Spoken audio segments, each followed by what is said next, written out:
subscribe official iNews channel. Dan jangan lupa klik tombol notifikasinya.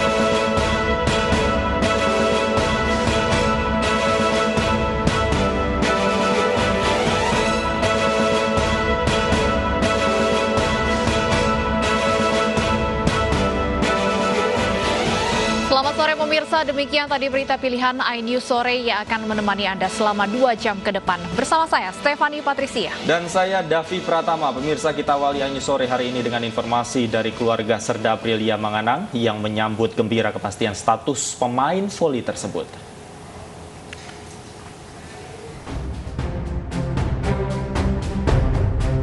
Kabar mengejutkan datang dari mantan atlet voli putri nasional yang juga anggota Korps Wanita Angkatan Darat, Serda Kowat Aprilia Manganang.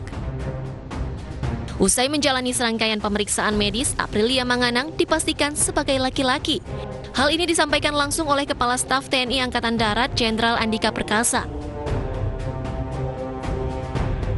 Ternyata bahwa Sersan Manganang lebih memiliki organ-organ jenis kelamin laki-laki, dan bahkan tidak ada organ-organ internal jenis kelamin wanita. Kemudian pemeriksaan hormonalnya pun begitu, hormonalnya normal, hormon testosteronnya juga diukur sehingga secara faktual dan ilmiah kita bisa meyakini bahwa Sersan Manganang lebih memiliki hormonal yang masuk dalam kategori normal laki-laki. Keluarga besar Aprilia Manganang di Manado, Sulawesi Utara menyambut gembira status baru mantan atlet voli nasional ini. Di mata keluarga, April sejak kecil memang dikenal memiliki sifat tomboy. Setelah mendapat status baru sebagai laki-laki, keluarga berharap April dapat fokus menjalani tugasnya sebagai prajurit TNI Angkatan Darat. Dalam kesehariannya memang kalau orang-orang sini bilang tomboy lang dia. Iya. Tapi tidak pernah terpikir bagi kami keluarga bahwa dia itu akan begini. Jadi sebagai keluarga dan juga orang tua, memang kami sangat bersyukur. Karena dengan adanya ini, Aprilia boleh mendapat jati diri dia yang sebenarnya. Aprilia Manganang memulai karir di dunia olahraga dengan bergabung dalam tim Alko Bandung pada tahun 2011. Atlet voli kelahiran 27 April 29 tahun ini kerap mencuri perhatian karena status gendernya dipertanyakan. Meski demikian, Aprilia kerap mencetak prestasi baik di dalam maupun luar negeri. Tim Liputan iNews melaporkan. Dua Jenderal Polisi, Irjen Pol Napoleon Bonaparte dan Brigjen Pol Prasetyo jalani sidang putusan hari ini atas kasus penghapusan nama Joko Chandra dari DPO yang dicatatkan di Dirjen Imigrasi. Brigjen Prasetyo divonis 3,5 tahun penjara. Mantan Karokorwas penyidik pegawai negeri sipil Bareskrim Polri Brigjen Pol Prasetyo Utomo jalani sidang putusan hari ini di Pengadilan Tipikor Jakarta terkait kasus penghapusan nama Joko Chandra dari DPO yang dicatatkan di Dirjen Imigrasi. Sidang dipimpin oleh Ketua Majelis Hakim Muhammad Damis. Sidang Prasetyo digelar pukul 11 siang tadi. Brigjen Prasetyo dinyatakan bersalah dalam kasus penghapusan red notice di Interpol Joko Sugiarto Chandra alias Joko Chandra. Vonis lebih tinggi dari tuntutan jaksa 2,5 tahun penjara serta denda 100 juta rupiah subsidiar 6 bulan kurungan.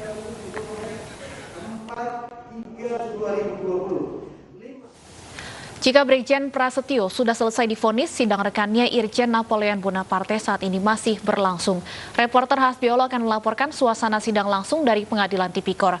Hasbi, apakah sudah ada vonis untuk Irjen Napoleon? Ya baik Stefani dan juga Davis, sejauh ini Irjen Pol Bonaparte masih dalam persidangan, masih dalam pembacaan beberapa fakta-fakta yang dilakukan oleh Irjen Pol Bonaparte saat melakukan kasus suap tersebut dan juga masih dalam tahap belum putusan begitu ya. Namun Napoleon Bonaparte di sini dituntut oleh jaksa penuntut umum selama 3 tahun penjara dengan denda 100 juta, subsidiar 6 bulan kurungan karena terbukti menerima suap sebanyak 370 US dollar dan juga 200 ribu dolar Singapura. Dan nantinya juga dikenakan dengan pasal 5 ayat 2, junto pasal 5 ayat 1 huruf A Undang-Undang nomor 31 tahun 99. Jaksa menilai Napoleon Bonaparte ini berperan menghapuskan red notice ataupun juga daftar pencarian orang di Dirjen Imigrasi, dan terlebih dahulu nantinya Napoleon juga meminta anak buahnya membuat surat pembaruan data Interpol Notice menyampaikan penghapusan red notice Joko Chandra yang bertentangan dengan terdakwa. Uang yang diterima ini diserahkan oleh perantaranya, yaitu Tommy Sumardi. Kali ini juga kami masih menunggu nanti vonisnya akan seperti apa. Apakah memang nanti akan ada penambahan dari hakim seperti yang dilakukan ke Brigjen Pol Prasetyo tadi pagi. Stefani dan juga David. Terima kasih atas laporan Anda, Hasbiaullah melaporkan langsung dari Pengadilan Tipikor Jakarta. Selamat bertugas kembali. Pemirsa, kisruh Partai Demokrat masih terus bergulir. Kedua kubu saling menggalang dukungan, sementara Menkumham menyatakan masih menunggu laporan dari penggagas KLB.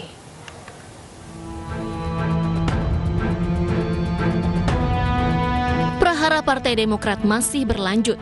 Kedua kubu baik dari pihak AHY dan para penggagas KLB bermanuver menggalang dukungan dan mengklaim pihaknya yang paling berhak mengusung Partai Demokrat. Hari ini di Taman Politik DPP Partai Demokrat digelar Mimbar Demokrasi yang menampilkan orasi dan insan muda Demokrat Indonesia dan perempuan Demokrat Republik Indonesia. Sebelumnya, AHY bersafari ke sejumlah tokoh untuk menggalang dukungan. Terakhir kemarin, putra sulung Presiden ke-6 Republik Indonesia Susilo Bambang Yudhoyono itu bertemu mantan Ketua Mahkamah Konstitusi Jimli Ashidik. Sementara jajaran pengurus Partai Demokrat pimpinan Muldoko kemarin tampil ke publik dan mengklaim kongres luar biasa yang digelarnya Jumat kemarin di Deli Serdang, Sumatera Utara adalah forum yang sah. Begitu juga penunjukan Muldoko sebagai ketua umum. Sedangkan menurut Menteri Hukum dan HAM Yasona Lauli, dirinya belum menerima laporan atau penyerahan hasil KLB dari kubu Muldoko. Sehingga masih menganggap perseteruan yang terjadi adalah konflik internal Partai Demokrat. Saat ini kami masih melihat ya, masalah itu masih masalah internal Demokrat. Karena kelompok yang dikatakan KLB kan belum ada menyerahkan satu lembar apapun kepada kami. Nanti kalau KLB datang, kita akan menilai semuanya sesuai ADRT Partai Demokrat dan ketentuan perundang-undangan yang berlaku. Itu yang penting. Hanya saya pesan kepada salah seorang pengurus Demokrat kemarin saya pesan, tolong Pak SBY dan AHY jangan tuding-tuding pemerintah begini. Tunggu saja, kita objektif kok. Sebelumnya Senin lalu didampingi 34 ketua DPD, AHY telah menyerahkan berkas-berkas kepada Ditjen AHU Kemenkumham untuk membuktikan legitimasi. Berkas-berkas yang diserahkan antara lain ADART serta kepengurusan Partai Demokrat berdasarkan Kongres kelima pada Maret 2020 yang telah disahkan oleh Kemenkumham. Tim Liputan iNews melaporkan. Kita ke informasi lain, pemirsa, polemik asmara putra bungsu Presiden Joko Widodo Kaisang Pangarep terus menjadi perhatian publik. Usai meninggalkan Felicia, Kaisang berencana melamar kekasih barunya. Namun belakangan muncul seorang pria yang mengaku sebagai paman Nadia Arifta. Di tengah ramai polemik asmara putra bungsu Presiden Joko Widodo Kaisang Pangarep dengan kekasih barunya Nadia Arifta, muncul seorang pria bernama Firdaus Owiwobo yang mengaku sebagai paman Nadia Arifta. Firdaus Owiwobo mengatakan Nadia Arifta merupakan cucu dari Sultan Ismail Muhammad Syah, pemimpin terkenal di Bima. Sementara itu pihak keluarga Nadia Arifta membantah adanya seorang pria yang mengaku sebagai paman Nadia Arifta. Sedangkan kakak ipar Nadia, Asfaroni Hendra pun menyatakan pria yang bersangkutan bukanlah paman Nadia. Bantahan keduanya disampaikan melalui keterangan tertulis. Sebelumnya, Kaisang Pangarep dan Nadia Arifta dikabarkan segera menggelar lamaran usai bulan Ramadan. Ibunda Nadia Arifta membenarkan putra bungsu Presiden Jokowi ini akan menuju jenjang yang lebih serius dengan mempersunting putrinya. Ia juga meminta doa agar prosesi lamaran berlangsung lancar. Dan pemirsa, untuk mengetahui informasi terkait pembatalan pernikahan dan denda 150 juta rupiah, saat ini kami sudah terhubung dengan wanita berinisial SL yang merupakan calon pengantin wanita. Selamat sore, Mbak. Selamat sore, bisa mendengar suara kami? Iya, selamat sore. Iya, Mbak boleh diceritakan bagaimana kronologinya pembatalan pernikahan yang berujung pada gugatan denda 150 juta rupiah?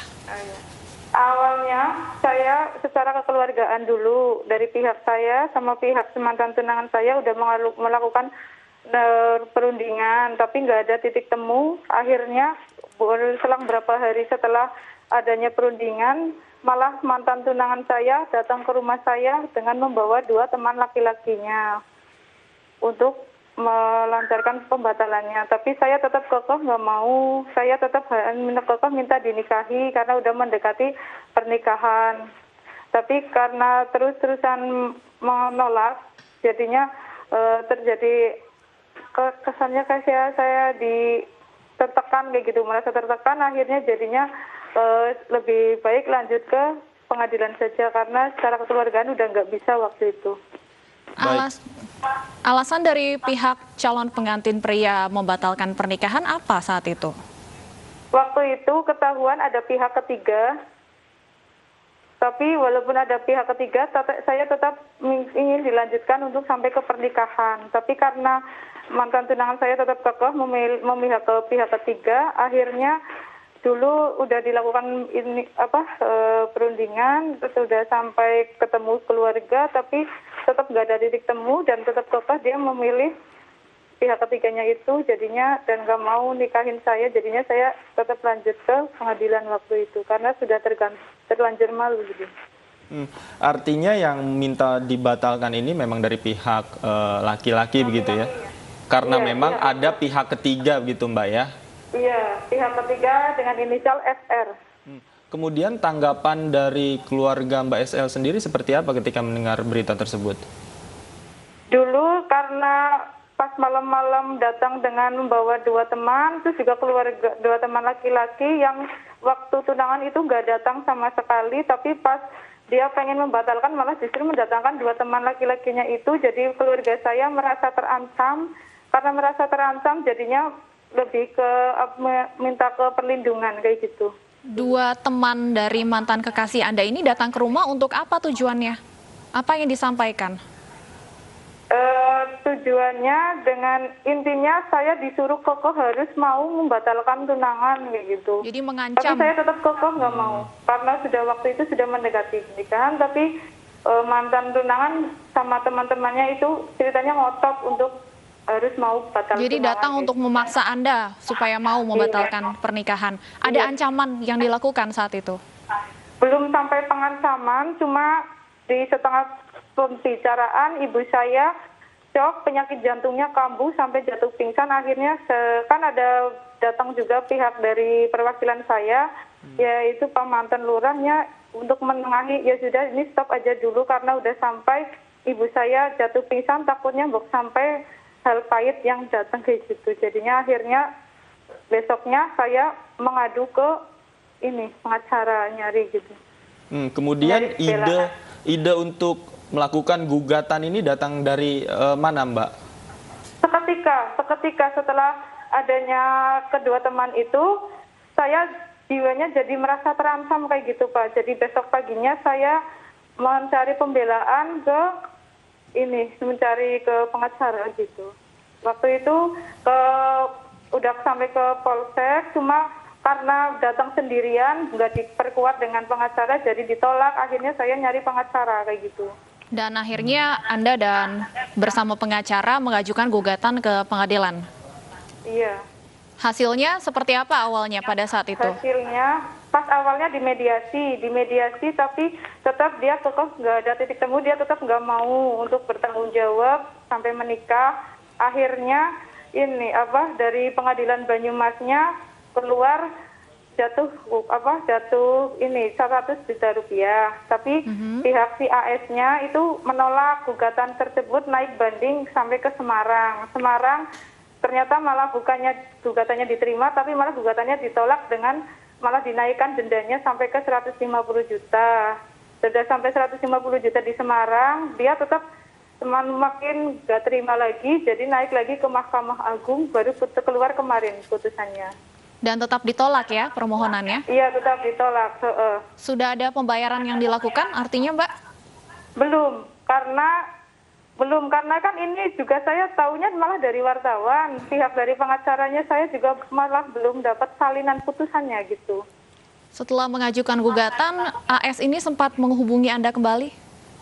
Sudah enggak sama sekali. Baik. Baik, terima kasih Mbak SL. Kami sekali lagi mengucapkan turut prihatin pada atas yang terjadi pada Mbak. Terima kasih.